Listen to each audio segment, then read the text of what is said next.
ਕਾਫਲਾ TV ਦੇਖ ਰਹੇ ਸਾਰੇ ਦਰਸ਼ਕਾਂ ਨੂੰ ਨਰਲੇਪ ਗਿੱਲ ਵੱਲੋਂ ਪਿਆਰ ਭਰੀ ਸਤਿ ਸ੍ਰੀ ਅਕਾਲ ਤੇ ਤੁਹਾਡਾ ਪ੍ਰੋਗਰਾਮ ਫਾਈਨੈਂਸ਼ੀਅਲ ਟਾਕ ਦੇ ਵਿੱਚ ਬਹੁਤ-ਬਹੁਤ ਸਵਾਗਤ ਹੈ। ਮੇਰੇ ਨਾਲ ਹਮੇਸ਼ਾ ਦੀ ਤਰ੍ਹਾਂ ਬਲਜੀਤ ਢੀਂਡਸਾ ਜੀ ਸ਼ਾਮਲ ਨੇ। ਪਹਿਲਾਂ ਉਹਨਾਂ ਦਾ ਕਰਦੇ ਹਾਂ ਸਵਾਗਤ ਤੇ ਫਿਰ ਉਹਨਾਂ ਨਾਲ ਕਰਾਂਗੇ ਗੱਲਬਾਤ। ਬਲਜੀਤ ਜੀ ਤੁਹਾਡਾ ਪ੍ਰੋਗਰਾਮ ਦੇ ਵਿੱਚ ਬਹੁਤ-ਬਹੁਤ ਸਵਾਗਤ ਹੈ ਜੀ। ਥੈਂਕ ਯੂ ਜੀ। ਮੇਰੇ ਵੱਲੋਂ ਵੀ ਸਾਰੇ ਸਰੋਤਿਆਂ ਨੂੰ ਸਤਿ ਸ੍ਰੀ ਅਕਾਲ, ਗੁੱਡ ਆਫਟਰਨੂਨ। ਥੈਂਕ ਯੂ ਜੀ। ਬਿਲਕੁਲ ਜੀ। ਔਰ ਜਿਸ ਤਰ੍ਹਾਂ ਆਪਾਂ ਲਾਈਫ ਇੰਸ਼ੋਰੈਂਸ ਬਾਰੇ ਗੱਲਬਾਤ ਕਰਦੇ ਹਾਂ ਜ਼ਿਆਦਾਤਰ, ਉਹਦੇ ਵਿੱਚ ਇੱਕ ਜਿਹੜਾ ਟਰਮ ਆਉਂਦੀ ਹੈਗੀ ਹੈ ਕਿ ਬੈਨੀਫੀਸ਼ੀਅਰ, ਜਿਹਨੂੰ ਬੈਨੀਫਿਟਸ ਮਿਲਣੇ ਹੁੰਦੇ ਆ ਬਾਅਦ ਦੇ ਵਿੱਚ। ਹਾਂਜੀ। ਸੋ ਉਹਦੇ ਬਾਰੇ ਆਪਾਂ ਅੱਜ ਗੱਲਬਾਤ ਕਰਾਂਗੇ ਕਿ ਬੈਨੀਫੀਸ਼ੀਅਰ ਕੀ ਹੁੰਦਾ ਔਰ ਉਹ ਕਿਵੇਂ ਪੇਪਰਾਂ ਦੇ ਵਿੱਚ ਉਹਦਾ ਬੋਲਬਾਲਾ ਹੁੰਦਾ, ਜਾਂ ਕਿਵੇਂ ਆਪਾਂ ਕਹਿ ਸਕਦੇ ਹਾਂ ਕਿ ਆਪਾਂ ਬੈਨੀਫੀਸ਼ੀਅਰ ਨੂੰ ਚੇਂਜ ਕਰ ਸਕਦੇ ਹਾਂ। ਸੋ ਬਲਜੀਤ ਜੀ, ਆਪਾਂ ਕਈ ਵਾਰੀ ਵੈਸੇ ਹੀ ਨਾਂ ਲਿਖਾ ਦਿੰਦੇ ਹਾਂ। ਹਾਂਜੀ। ਫਲਾਣੇ ਦਾ ਨਾਂ ਲਿਖ ਲਓ, ਫਲਾਣੇ ਦਾ ਨਾਂ ਲਿਖ ਲਓ, ਪਰ ਉਹਦੇ ਤੁਸੀਂ ਦੱਸੋਗੇ ਕਿ ਬੈਨੀਫਿਟਸ ਜਿਹੜੀ ਜਾਂ ਇੰਪੋਰਟੈਂਟ ਕਿਉਂ ਆ? ਬੈਨੀਫਿਟ ਬਾਅਦ ਗੱਲ ਕਰਾਂਗੇ, ਇੰਪੋਰਟੈਂਟ ਕਿਉਂ ਆ ਜਿਹੜਾ ਬੈਨੀਫੀਸ਼ੀਅਰ ਹੈ? ਹਾਂਜੀ, ਇਟਸ ਅ ਗ੍ਰੇਟ ਕੁਐਸਚਨ ਹੋ ਜੀ। ਕਰਕੇ ਜਿੱਦਾਂ ਹੁਣ ਆਪਾਂ ਦੇਖਦੇ ਹਾਂ ਵੀ ਕਾਫੀ ਦੇਰ ਤੋਂ ਮੈਂ ਇਸ ਫੀਲਡ ਵਿੱਚ ਕੰਮ ਕਰ ਰਹੀ ਹਾਂ। ਆਪਾਂ ਨੂੰ ਕਈ ਵਾਰੀ ਬਹੁਤ ਸਾਰੀਆਂ ਪ੍ਰੋਬਲਮਸ ਆਉਂਦੀਆਂ ਆ ਬੈਨੀਫਿਸ਼ਰੀ ਨੂੰ ਲੈ ਕੇ। ਸੋ ਬੈਨੀਫਿਸ਼ਰੀ ਜਿੱਦਾਂ ਤੁਸੀਂ ਮੈਂਸ਼ਨ ਕੀਤਾ ਹੈ, ਜਿਹੜੇ ਪਰਸਨ ਨੂੰ ਬੈਨੀਫਿਟ ਹੋਣਾ ਆ, ਅਗਰ ਤੁਸੀਂ ਇੰਸ਼ੋਰੈਂਸ ਕਰਾਈ ਆ, ਨਾਟ ਓਨਲੀ ਇੰਸ਼ੋਰੈਂਸ, ਕੋਈ ਵੀ ਤੁਹਾਡੀ ਜਾਇਦਾਦ ਆ, ਤੁਹਾਡਾ ਕੋਈ ਬੈਂਕ ਅਕਾਊਂਟ ਆ, ਕੋਈ ਵੀ ਚੀਜ਼ ਲੈ ਲਓ, ਉਹਦੇ ਵਿੱਚ ਆਪਾਂ ਜ਼ਰੂਰ ਲਿਖਾਉਂਦੇ ਆ ਵੀ ਹਾਂਜੀ ਮੇਰੇ ਜਾਣ ਤੋਂ ਬਾਅਦ ਵਿੱਚ ਇਹ ਬੈਨੀਫਿਟ ਕਿਸ ਪਰਸਨ ਨੂੰ ਹੋਣਾ ਚਾਹੀਦਾ ਆ, ਰਾਈਟ? ਸੋ ਹੁਣ ਆਪਾਂ ਅੱਜ ਕਹਿੰਦੇ ਸੀਗੇ ਵੀ ਇਹਦੇ ਬਾਰੇ ਜ਼ਰੂਰ ਗੱਲਬਾਤ ਕਰੀਏ। ਕਰਕੇ ਬਹੁਤ ਸਾਰਾ ਮੇਰੇ ਜਿੱਦਾਂ ਦੇਖਣ ਵਿੱਚ ਆਇਆ ਆ ਜੀ, ਆਪਾਂ ਪਾਲਿਸੀ ਲੈ ਲੈਂਦੇ ਆ ਤੇ ਉਹਦੇ ਵਿੱਚ ਪਾਲਿਸੀ ਨੂੰ ਲੈ ਕੇ ਨਾ ਆਪਾਂ ਕਿਤੇ ਫਾਈਲ ਕਰਕੇ ਰੱਖ ਦਿੰਦੇ। ਕਈ ਵਾਰੀ ਆਪਾਂ ਨੂੰ ਇਹ ਵੀ ਨਹੀਂ ਪਤਾ ਹੁੰਦਾ ਵੀ ਆਪਾਂ ਪਾਲਿਸੀ ਲਈ ਕਿਹੜੀ ਆ, ਇੰਸ਼ੋਰੈਂਸ ਪਲਾਨ ਲਿਆ ਕਿਹੜਾ ਆ। ਸੋ ਨਾਟ ਓਨਲੀ ਆਪਾਂ ਬੈਨੀਫਿਸ਼ਰੀ ਬਾਰੇ ਜਾਇਆ ਵੀ ਇਹ, ਪਰ ਇੰਸ਼ੋਰੈਂਸ ਦਾ ਵੀ ਮੈਂ ਥੋੜਾ ਜਿਹਾ ਕਹਿਣਾ ਚਾਹੁੰਦੀ ਹਾਂ ਵੀ ਤੁਸੀਂ ਜਿਹੜਾ ਪ੍ਰੀਮੀਅਮ ਆ ਐਵਰੀ ਮੰਥ ਪੇ ਕਰ ਰਹੇ ਆ ਤੁਹਾਡੀ ਹਾਰਡ ਅਰਨ ਮਨੀ ਦੇ ਵਿੱਚੋਂ। ਸੋ ਇਹਨਾਂ ਚੀਜ਼ਾਂ ਨੂੰ ਜਿਹੜੀਆਂ ਆ ਵੀ ਬੈਨੀਫਿਸ਼ਰੀ ਲੈ ਲਓ ਜਾਂ ਕੋਈ ਵੀ ਆਪਣੀ ਤੁਸੀਂ ਪਾਲਿਸੀ ਪਲਾਨ ਲਿਆ ਆ, ਉਹਨੂੰ ਰਿਵਿਊ ਜ਼ਰੂਰ ਐਵਰੀ ਈਅਰ ਕਰਾਓ। ਕਰਕੇ ਉਹਦਾ ਰੀਜ਼ਨ ਕੀ ਆ ਵਾ ਜੀ, ਕਈ ਵਾਰੀ ਆਪਾਂ ਜਿੱਦਾਂ ਮੈਂਸ਼ਨ ਕੀਤਾ ਵੀ ਆਪਾਂ ਪਹਿਲਾਂ ਲਿਖਾ ਲੈਂਦੇ ਆ ਕਿਸੇ ਦਾ ਨੇਮ, ਆਪਾਂ ਵਾਲੀ ਜਿੱਦਾਂ ਕਹਿ ਲਓ ਵੀ ਥਿੰਕਿੰਗ ਉਹਦੇ ਨਾਲ ਇੰਨਾ ਸੋਚਦੇ ਨਹੀਂ ਹੈਗੇ ਵੀ ਆਪਾਂ ਕਿਹਦਾ ਨਾਂ ਦੇ ਰਹੇ ਆ, ਕਿਉਂ ਦੇ ਰਹੇ ਆ। ਆਪਾਂ ਬੇਸਿਕਲੀ ਕਹਿ ਦਿੰਦੇ ਵੀ ਓਕੇ ਉਹ ਪਰਸਨ ਦਾ ਨਾਂ ਲਿਖ ਦਿਓ, ਰਾਈਟ? ਪਰ ਉਹਦੇ ਨਾਲ ਆਪਣਾ ਜਿੱਦਾਂ ਹੁਣ ਜ਼ਿੰਦਗੀ ਵਿੱਚ ਚੇਂਜਸ ਆਉਂਦੀਆਂ ਰਹਿੰਦੀਆਂ। ਜੇ ਆਪਾਂ ਇੰਸ਼ੋਰੈਂਸ ਯੰਗ ਪਰਸਨ ਨੇ ਲਈ ਆ, ਸਿੰਗਲ ਸੀਗੇ ਉਦੋਂ, ਉਹਨਾਂ ਦਾ ਵਿਆਹ ਹੋ ਗਿਆ ਆ, ਫਿਰ ਉਹਨਾਂ ਦੇ ਮੇ ਵੀ ਐਡੀਸ਼ਨ ਹੋ ਗਈ ਆ, ਫੈਮਿਲੀ ਦੇ ਵਿੱਚ ਬੱਚੇ ਆ, ਜਾਂ ਜਦੋਂ ਉਹਨਾਂ ਨੇ ਇੰਸ਼ੋਰੈਂਸ ਲਈ ਆ ਜੀ ਇੱਕ ਬੱਚਾ ਬੋਰਨ ਹੋਇਆ ਸੀ, ਹੁਣ ਉਹਨਾਂ ਦੇ ਹੋਰ ਐਡੀਸ਼ਨਲ ਬੱਚੇ ਹੈਗੇ ਆ। ਸੋ ਇਹ ਜਿਹੜੀ ਚੀਜ਼ ਆ, ਮੈਂ ਹਮੇਸ਼ਾ ਕਹਿੰਦੀ ਆ ਵੀ ਤੁਸੀਂ ਐਵਰੀ ਈਅਰ ਜਦੋਂ ਈਅਰ ਸਟਾਰਟ ਹੁੰਦਾ ਆ, ਉਦੋਂ ਹੀ ਆਪਣੀ ਜਿਹੜੀ ਫਾਈਨੈਂਸ਼ੀਅਲ ਪਲੈਨਿੰਗ ਆ ਤੇ ਉਹਦੇ ਵਿੱਚ ਇੰਸ਼ੋਰੈਂਸ ਪਾਲਿਸੀ ਜਿਹੜੀ ਆ ਉਹਨੂੰ ਚੈੱਕ ਜ਼ਰੂਰ ਕਰੋ ਐਵਰੀ ਈਅਰ। ਸੋ ਜਿਹਨੂੰ ਸਮਟਾਈਮ ਇੱਦਾਂ ਵੀ ਹੁੰਦਾ ਆ, ਹੁਣ ਆਪਣੇ ਦੇਖਣ ਵਿੱਚ ਆਇਆ ਵਾ ਜੀ ਵੀ ਕਈ ਵਾਰੀ ਆਪਾਂ ਜਿਹੜੇ ਐਡਵਾਈਜ਼ਰ ਆ ਉਹ ਇੱਕ ਦੋ ਜੌਬਾਂ ਕਰ ਰਹੇ ਆ, ਮੇ ਬੀ ਦੇ have a real estate license and they also have the insurance license. So ਹੁਣ ਉਹ ਪੀਪਲ ਜਿਹੜੇ ਆ ਉਹਨਾਂ ਦਾ ਹੁਣ ਕਹਿ ਲਓ ਵੀ ਫੋਕਸ ਜਿਹੜਾ ਆ ਉਹ ਇੱਕ ਚੀਜ਼ ਤੇ ਹੋਣਾ ਚਾਹੀਦਾ ਹੈ ਵੀ ਹਾਂਜੀ ਕਿਹੜੀ ਚੀਜ਼ ਤੇ ਉਹ ਜ਼ਿਆਦਾ ਟਾਈਮ ਸਪੈਂਡ ਕਰ ਰਹੇ ਆ। ਕਿਉਂਕਿ ਤੁਸੀਂ ਬਿਲੀਵ ਨਹੀਂ ਕਰੋਗੇ ਭਾਜੀ ਵੀ ਹੁਣ ਅਸੀਂ ਜਿਹੜੀ ਆਪਣੇ ਕਹਿ ਲਓ ਅਸੀਂ ਸੀ ਕ੍ਰੈਡਿਟ ਕਹਿ ਦਿੰਦੇ ਆ, ਜਾਂ ਆਪਣੇ ਆਪ ਨੂੰ ਅਪਡੇਟ ਕਰਦੇ ਰਹਿਣਾ। ਸੋ ਹੁਣ ਅਸੀਂ ਵੀਕ ਦੇ ਵਿੱਚ ਆ, ਜਦੋਂ ਦਾ ਕੋਵਿਡ ਵੀ ਸਟਾਰਟ ਹੋਇਆ ਆ, ਸੋ ਵੀ ਬੇਸਿਕਲੀ 7 to 10 ਆਵਰਸ ਜਿਹੜੇ ਆ ਅਸੀਂ ਆਪਣੀ ਅਪਗ੍ਰੇਡਿੰਗ ਤੇ ਲਾਉਂਦੇ ਆ। ਉਹਦਾ ਰੀਜ਼ਨ ਕੀ ਆ? ਕਰਕੇ ਕੋਵਿਡ ਕਰਕੇ ਬਹੁਤ ਸਾਰੀਆਂ ਜਿਹੜੀਆਂ ਇੰਸ਼ੋਰੈਂਸ ਫੀਲਡ ਦੇ ਵਿੱਚ ਬਹੁਤ ਸਾਰੀਆਂ ਚੇਂਜਸ ਆਈਆਂ ਆ, ਤੇ ਜਿਹੜੀ ਇਹ ਚੇਂਜ ਬੈਨੀਫਿਸ਼ਰੀ ਵਾਲੀ ਆ, that's a big change too. So ਮੇਰਾ ਅੱਜ ਇਹੀ ਮਕਸਦ ਹੋਇਆ ਵੀ ਇਹਦੇ ਬਾਰੇ ਜ਼ਰੂਰ ਗੱਲਬਾਤ ਕੀਤੀ ਜਾਵੇ। ਅਗਰ ਤੁਹਾਡਾ ਬ੍ਰੋਕਰ ਤੁਹਾਡਾ ਫੋਨ ਨਹੀਂ ਆਨਸਰ ਕਰ ਰਿਹਾ ਜਾਂ ਉਹਨਾਂ ਦਾ ਫੋਕਸ ਵਾਲਾ ਰੀਅਲ ਸਟੇਟ ਵੱਲੋਂ ਚਲੇ ਗਿਆ ਆ, ਸੋ ਤੁਸੀਂ ਆਪਣਾ ਜਿਹੜਾ ਆ ਪਾਲਿਸੀ ਕੱਢ ਕੇ ਮੈਨੂੰ ਫੋਨ ਕਰੋ, ਆਪਾਂ ਰਿਵਿਊ ਕਰ ਸਕਦੇ ਆ ਨਾ। ਜੇ ਤੁਸੀਂ ਇਦਾਂ ਝਿਜਕਦੇ ਆ ਵੀ ਹਾਂਜੀ ਆਪਾਂ ਹਾਊਸ ਵਿਜ਼ਿਟ ਨਹੀਂ ਕਰ ਸਕਦੇ ਹੈਗੇ, ਆਪਾਂ ਓਵਰ ਦਾ ਫੋਨ ਵੀ ਇਹ ਸਾਰੀ ਗੱਲਬਾਤ ਕਰ ਸਕਦੇ ਆ। ਕਿਉਂਕਿ ਸਾਨੂੰ ਕੰਪਨੀਆਂ ਨੇ ਬੜੇ ਸੋਹਣੇ ਟੂਲ ਦਿੱਤੇ ਆ, ਜਿੱਦਾਂ ਅਸੀਂ ਅੱਜ ਤੁਹਾਡੇ ਨਾਲ ਗੱਲਬਾਤ ਕਰ ਰਹੇ ਆ ਟੀਵੀ ਦੇ ਜਰੀਏ, ਇੱਦਾਂ ਸਾਨੂੰ ਕੰਪਨੀਆਂ ਨੇ ਵੀ ਟੂਲ ਦਿੱਤੇ ਆ ਵੀ ਅਸੀਂ ਘਰ ਬੈਠੇ ਹੀ, ਤੁਸੀਂ ਵੀ ਆਪਣੇ ਘਰ ਬੈਠੇ ਆ, ਅਸੀਂ ਤੁਹਾਡੇ ਨਾਲ ਗੱਲਬਾਤ ਕਰਕੇ ਸਾਰਾ ਜਿਹੜਾ ਪੇਪਰ ਵਰਕ ਆ ਉਹਨੂੰ ਅਸੀਂ ਕੰਪਲੀਟ ਕਰ ਸਕਦੇ ਹਾਂ। ਬਿਲਕੁਲ ਬਲਜੀਤ ਜੀ, ਜਿਸ ਤਰ੍ਹਾਂ ਤੁਸੀਂ ਕਿਹਾ ਕਿ ਜਦੋਂ ਕੋਈ ਇੱਕ ਪ੍ਰੋਫੈਸ਼ਨ ਦੇ ਵਿੱਚ ਬੰਦਾ ਪ੍ਰੋਫੈਸ਼ਨਲੀ ਕੰਮ ਕਰਦਾ ਤੇ ਇੱਕ ਬੰਦਾ ਜਿਹੜਾ ਹੈਗਾ ਉਹ ਪਾਰਟ ਟਾਈਮ ਕੰਮ ਕਰਦਾ, ਥੋੜੀ ਜੀ ਉੱਥੇ ਆਪਾਂ ਨੂੰ ਅੜਚਨ ਜਾਂ ਕਹਿ ਸਕਦੇ ਹਾਂ ਕਿ ਜਿਹੜੀ 100% ਸਰਵਿਸਿਜ਼ ਉਸ ਤੋਂ ਨਹੀਂ ਮਿਲਦੀਆਂ, ਕਿਉਂਕਿ ਉਹਦਾ ਜਿਹੜਾ ਕੰਮ ਕਰਨ ਦਾ ਟਾਈਮ ਹੈ ਜਾਂ ਬ੍ਰੇਨ ਹੈ ਉਹ ਡਾਈਵਰਟ ਹੋਇਆ ਹੁੰਦਾ ਇੱਕ ਦੋ ਥਾਵਾਂ ਦੇ ਉੱਪਰ। ਸੋ ਉਹਦੇ ਨਾਲ ਜਿਹੜਾ ਹੈਗਾ ਕਈ ਵਾਰੀ ਉਹ ਜਿਹੜੀ ਕੁਆਲਿਟੀ ਆ ਦੇ ਨਹੀਂ ਸਕਦਾ, ਕੁਆਂਟੀਟੀ ਤਾਂ ਫਿਰ ਵਧਾ ਲੈਂਦੇ ਆਪਦੀ, ਆਪਾਂ ਕਹਿ ਸਕਦੇ ਪਰ ਚੇਂਜਸ ਨਾਲ ਬਿਲਕੁਲ। ਔਰ ਨਾਲ ਦੀ ਨਾਲ ਜਿਵੇਂ ਤੁਸੀਂ ਕਿਹਾ ਵੀ ਉਹ ਸਟੱਡੀ ਕਰਨਾ ਸਾਰਾ ਕੁਛ, ਇੱਕ ਬੰਦਾ ਜਿਹੜਾ ਪ੍ਰੋਫੈਸ਼ਨਲੀ ਆ ਉਹ ਅਪ ਟੂ ਡੇਟ ਆਪਦੇ ਆਪ ਨੂੰ ਕਰਦਾ, ਦੇਖਦਾ ਨਵੀਆਂ ਚੀਜ਼ਾਂ ਕੀ ਆਈਆਂ। ਜਿਵੇਂ ਬਲਜੀਤ ਜੀ ਨੇ ਕਿਹਾ ਕਿ ਕੋਵਿਡ ਦੌਰਾਨ ਬਹੁਤ ਸਾਰੀਆਂ ਚੇਂਜਸ ਸਾਡੀ ਸੁਸਾਇਟੀ ਦੇ ਵਿੱਚ ਆਈਆਂ ਨੇ, ਲਾਜ਼ ਦੇ ਵਿੱਚ ਆਈਆਂ ਨੇ, ਔਰ ਇਹਦੇ ਵਿੱਚ ਪਹਿਲਾਂ ਕੋਵਿਡ ਨਾਂ ਦਾ ਕੋਈ ਸ਼ਬਦ ਹੀ ਨਹੀਂ ਸੀ ਅੱਜ ਤੋਂ 1 ਸਾਲ ਪਹਿਲਾਂ, ਹੁਣ ਉਹ ਵੀ ਵਿੱਚ ਇੱਕ ਰਾਈਡਰ ਆਉਣ ਲੱਗ ਗਿਆ ਵੀ ਕਿਤੇ ਤੁਹਾਨੂੰ ਕੋਵਿਡ ਪੋਜ਼ਿਟਿਵ ਹੈ ਜਾਂ ਨੈਗੇਟਿਵ, ਉਹਦਾ ਵੀ ਇੱਕ ਆਪਾਂ ਨੂੰ ਕਾਲਮ ਭਰਨਾ ਪੈਂਦਾ। ਸੋ ਇਹ ਨਵੀਆਂ ਚੀਜ਼ਾਂ ਜਿਹੜੀਆਂ ਜਿਵੇਂ ਬਲਜੀਤ ਜੀ ਨੇ ਦੱਸਿਆ ਕਿ ਜਿਹੜਾ ਫੁੱਲ ਟਾਈਮ ਜਿਹੜਾ ਹੈਗਾ ਉਹ ਬੰਦਾ ਕੰਮ ਕਰਦਾ, ਉਹ ਇਹਨਾਂ ਸਾਰੀਆਂ ਚੀਜ਼ਾਂ ਦੇ ਉੱਤੇ ਜ਼ਿਆਦਾ ਨਜ਼ਰਸਾਨੀ ਕਰਦਾ ਸੀ। ਉਹਦੇ ਨਾਲ ਥੋੜ੍ਹਾ ਜਿਹਾ ਸਾਡੇ ਜਿਹੜੇ ਕਲਾਇੰਟਸ ਹੈਗੇ ਆ ਜਾਂ ਜਿਨ੍ਹਾਂ ਨੂੰ ਸਰਵ ਕਰਦੇ ਆ ਅਸੀਂ, ਸੋ ਉਹਨਾਂ ਦੀ ਜਿਹੜੀ ਜ਼ਿਆਦਾ ਹੈਲਪ ਹੁੰਦੀ ਹੈਗੀ। ਸੋ ਜਿਸ ਤਰ੍ਹਾਂ ਅਸੀਂ ਗੱਲ ਕਰ ਰਹੇ ਹਾਂ, ਬਲਜੀਤ ਜੀ ਸਿਰਫ ਇਸੇ ਪ੍ਰੋਫੈਸ਼ਨ ਦੇ ਵਿੱਚ ਹਨ, ਸਿਰਫ ਇੱਕੋ ਹੀ ਇਹਨਾਂ ਕੋਲੇ ਪ੍ਰੋਫੈਸ਼ਨ ਹੈ ਕਿ ਉਹ ਜਿਹੜਾ ਇਹ ਇੰਸ਼ੋਰੈਂਸ ਦਾ ਜ਼ਿਆਦਾਤਰ ਦੇਖਦੇ ਨੇ ਔਰ ਫਾਈਨੈਂਸ ਦੇ ਨਾਲ ਰਿਲੇਟਡ ਜਿਹੜੀਆਂ ਤੁਹਾਡੀਆਂ ਗੱਲਾਂ ਬਾਤਾਂ ਹੈਗੀਆਂ ਉਹਨਾਂ ਨੂੰ ਇਹ ਐਡਰੈਸ ਕਰਦੇ ਨੇ। ਸੋ ਤੁਸੀਂ ਇਹਨਾਂ ਨਾਲ ਗੱਲਬਾਤ ਕਰ ਸਕਦੇ ਹੋ। ਇਹਨਾਂ ਦਾ ਫੋਨ ਨੰਬਰ 4168714848 ਤੇ ਤੁਸੀਂ ਕਾਲ ਕੀਤੀ ਜਾ ਸਕਦੀ ਆ। ਸਕਰੀਨ ਤੇ ਵੀ ਜਿਹੜੇ ਨੰਬਰ ਹੈਗੇ ਉਹ ਆ ਰਹੇ ਨੇ ਔਰ ਤੁਸੀਂ ਦੇਖ ਕੇ ਉੱਥੋਂ ਵੀ ਕਾਲ ਕਰ ਸਕਦੇ ਹੋ। ਸੋ ਬਲਜੀਤ ਜੀ ਦਾ ਅੱਜ ਆਪਾਂ ਗੱਲਬਾਤ ਕਰ ਰਹੇ ਹਾਂ ਕਿ ਜਦੋਂ ਆਪਾਂ ਇੰਸ਼ੋਰੈਂਸ ਕਰਾਉਂਦੇ ਹਾਂ ਉਹਦੇ ਵਿੱਚ ਇੱਕ ਬੈਨੀਫੀਸ਼ੀਅਰ ਹੁੰਦਾ, ਜਦੋਂ ਖੁਦਾ ਨਾ ਖਾਸਤਾ ਕੋਈ ਹੈਪਨ ਹੋ ਜਾਂਦਾ ਤੇ ਜਿਹੜਾ ਉਸ ਪਰਿਵਾਰ ਦੇ ਮੈਂਬਰ ਨੂੰ ਜਾਂ ਸਾਡੇ ਅਜ਼ੀਜ਼ ਨੂੰ ਜਾਂ ਸਾਡੇ ਲਵਡ ਵਨ ਨੂੰ ਉਹ ਪੈਸੇ ਜਿਹੜੇ ਹੈਗੀ ਆ ਉਹ ਅਮਾਊਂਟ ਜਿਹੜੀ ਹੈਗੀ ਆ ਉਹ ਮਿਲਦੀ ਆ। ਜਿਹੜਾ ਉਹ ਬੈਨੀਫੀਸ਼ੀਅਰ ਆ ਉਹ ਕੌਣ ਹੋ ਸਕਦਾ? ਕੀ ਜ਼ਰੂਰੀ ਹੈ ਕਿ ਪਰਿਵਾਰ ਦਾ ਮੈਂਬਰ ਹੋਵੇ ਜਾਂ ਰਿਸ਼ਤੇਦਾਰੀ ਜੋ ਹੋਵੇ, ਫਰੈਂਡਸ਼ਿਪ ਸਰਕਲ ਜੋ ਹੋਵੇ, ਕੌਣ ਹੋ ਸਕਦਾ, ਕੌਣ ਉਹ ਬੈਨੀਫੀਸ਼ੀਅਰ ਬਣ ਸਕਦਾ? ਇਹਦੇ ਮੇਰੇ ਸਾਡੇ ਦਰਸ਼ਕਾਂ ਨੂੰ ਥੋੜਾ ਜਿਹਾ ਡਿਟੇਲ ਚ ਦੱਸੋ। ਹਾਂਜੀ, ਬੈਨੀਫੀਸ਼ਰੀ ਜਿਹੜਾ ਆ, ਜਿੱਦਾਂ ਆਪਾਂ ਹੁਣ ਪਲਾਨ ਲੈ ਲਿਆ ਆ, ਆਪਾਂ ਨੇਮ ਕਰ ਸਕਦੇ ਹਾਂ, ਜਿੱਦਾਂ ਆਪਾਂ ਮੈਂਸ਼ਨ ਕੀਤਾ ਤੁਹਾਡਾ ਸਪਾਊਸ ਆ ਪਹਿਲਾਂ ਤੇ ਤੁਹਾਡੇ ਬੱਚੇ ਕਹਿ ਲਓ, ਤੁਸੀਂ ਆਪਣੇ ਪੇਰੈਂਟਸ ਨੂੰ ਵੀ ਬੈਨੀਫਿਸ਼ਰੀ ਬਣਾ ਸਕਦੇ ਆ, ਜਾਂ ਤੁਸੀਂ ਕਹਿੰਦੇ ਆ ਵੀ ਕੋਈ ਹੋਰ ਫੈਮਿਲੀ ਮੈਂਬਰ ਆ, ਤੁਹਾਡੇ ਸਿਬਲਿੰਗਸ ਆ, ਬ੍ਰਦਰ ਸਿਸਟਰ ਹੋ ਗਏ, ਜਿੱਤੇ ਵੀ ਤੁਸੀਂ ਕਹਿ ਲਓ ਵੀ ਇੱਕ ਕਿਸਮ ਦਾ ਟਰਸਟ ਕਰਦੇ ਆ ਜਾਂ ਤੁਸੀਂ ਉਹਨਾਂ ਦੇ ਜ਼ਿਆਦਾ ਕਲੋਜ਼ ਹੋ ਤੇ ਤੁਸੀਂ ਕਹਿੰਦੇ ਆ ਵੀ ਓਕੇ ਇਹ ਪਰਸਨ ਜਿਹੜਾ ਹੈ ਬੜਾ ਜ਼ਿੰਮੇਦਾਰ ਪਰਸਨ ਆ, ਸੋ ਇਸ ਪਰਸਨ ਨੂੰ ਮੈਂ ਬੈਨੀਫਿਸ਼ਰੀ ਬਣਾਉਣਾ ਹੈ, ਰਾਈਟ? ਪਰ you can name any beneficiary. ਮੈਂ ਇੱਥੇ ਇਹ ਵੀ ਕਹਿਣਾ ਚਾਹੁੰਦੀ ਆ, ਅਗਰ ਤੁਸੀਂ ਮੋਰ ਦੈਨ 1 ਪਰਸਨ ਬੈਨੀਫਿਸ਼ਰੀ ਬਣਾਉਂਦੇ ਆ, ਸੋ ਉਹਦੇ ਵਿੱਚ ਪਰਸੈਂਟੇਜ ਜਿਹੜਾ ਆ ਉਹ ਜ਼ਰੂਰ ਮੈਂਸ਼ਨ ਕਰ ਦਿਓ ਵੀ ਕਹਿ ਲਓ ਵੀ ਹਾਂਜੀ ਅਸੀਂ 2 ਪੀਪਲਾਂ ਨੂੰ ਬੈਨੀਫਿਸ਼ਰੀ ਬਣਾਇਆ ਆ, ਜਾਂ ਤੁਹਾਡੇ 2 ਬੱਚੇ ਆ, ਤੁਸੀਂ ਇਵੇਂ ਵੀ ਕਰ ਸਕਦੇ ਹੋ ਵੀ ਉਹਨਾਂ ਨੂੰ 50-50 ਜਾਂ ਕਹਿ ਲਓ ਵੀ 60-40 70-30 ਪਰਸੈਂਟੇਜ ਜਿਹੜਾ ਆ ਤੁਸੀਂ ਆਪਣੀ ਮਨਪਸੰਦ ਦੀ ਪਰਸੈਂਟੇਜ ਉਹਦੇ ਵਿੱਚ ਪਾ ਸਕਦੇ ਆ ਵੀ ਹਰ ਇੱਕ ਇਨਸਾਨ ਜਿਹੜਾ ਇਹਦੇ ਵਿੱਚ ਬੈਨੀਫਿਸ਼ਰੀ ਆ ਉਹਨੂੰ ਕਿੰਨਾ ਬੈਨੀਫਿਟ ਹੋਣਾ ਚਾਹੀਦਾ ਆ। ਯਾ ਸੋ ਕਈ ਵਾਰੀ ਜਿਵੇਂ ਮੇਰਾ ਕੁਐਸਚਨ ਇਹ ਸੀਗਾ, ਇਹਦੇ ਵਿੱਚ ਇੱਕ ਹੋਰ ਕੁਐਸਚਨ ਨਿਕਲਦਾ ਕਿ ਕਈ ਵਾਰੀ ਆਪਾਂ ਜਿਵੇਂ ਇੰਡੀਆ ਦੇ ਵਿੱਚ ਵਾਲੀ ਵਾਰਸ ਆਪਾਂ ਕਿਸੇ ਨੂੰ ਸੌਂਪ ਦਿੰਦੇ ਆ ਕਿ ਮੇਰੇ ਤੋਂ ਬਾਅਦ ਮੇਰੀ ਪ੍ਰੋਪਰਟੀ ਦਾ ਆਹ ਬੰਦਾ ਜ਼ਿੰਮੇਵਾਰ ਹੋਊਗਾ ਜਾਂ ਇਹ ਮੇਰੀ ਸਾਰੀ ਪ੍ਰੋਪਰਟੀ ਉਸੇ ਨੂੰ ਚਲੀ ਜਾਊਗੀ। ਸੋ ਇਸੇ ਤਰ੍ਹਾਂ ਹੀ ਜਿਵੇਂ ਆਪਾਂ ਇੱਥੇ ਕੈਨੇਡਾ ਦੇ ਵਿੱਚ ਆਪਾਂ ਇੱਕ ਵਿਲ ਲਿਖਦੇ ਆ ਕਿ ਮੇਰੀ ਡੈਥ ਤੋਂ ਬਾਅਦ ਜਿਹੜੀ ਇਹ ਸਾਰੀ ਪ੍ਰੋਪਰਟੀ ਹੈਗੀ ਆ, ਕਈ ਵਾਰੀ ਉਹ ਆਪਣੇ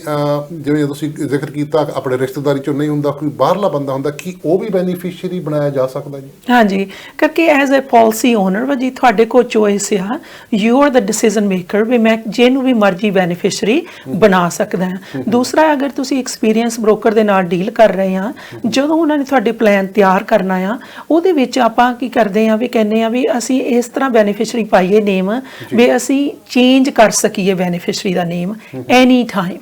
ਐਜ਼ ਅ ਪਾਲਿਸੀ ਓਨਰ ਅਸੀਂ ਨੇਮ ਚੇਂਜ ਕਰ ਸਕਦੇ ਕਰਕੇ ਉਹਦੇ ਕਈ ਰੀਜ਼ਨ ਹੋ ਸਕਦੇ ਆ। ਜਿਵੇਂ ਹੁਣ ਆਪਾਂ ਕਹਿ ਲਓ ਵੀ ਡਿਵੋਰਸ ਰੇਟ ਲੈ ਲਓ ਵੀ ਆਪਣੀ ਕਮਿਊਨਿਟੀ ਵਿੱਚ ਵੀ ਕਹਿ ਲਓ ਬਹੁਤ ਹਾਈ ਹੈ, ਰਾਈਟ? ਸੋ ਆਪਾਂ ਕਹਿ ਲਓ ਵੀ ਜਦੋਂ ਆਪਾਂ ਪਾਲਿਸੀ ਲਈ ਸੀ, ਆਪਣਾ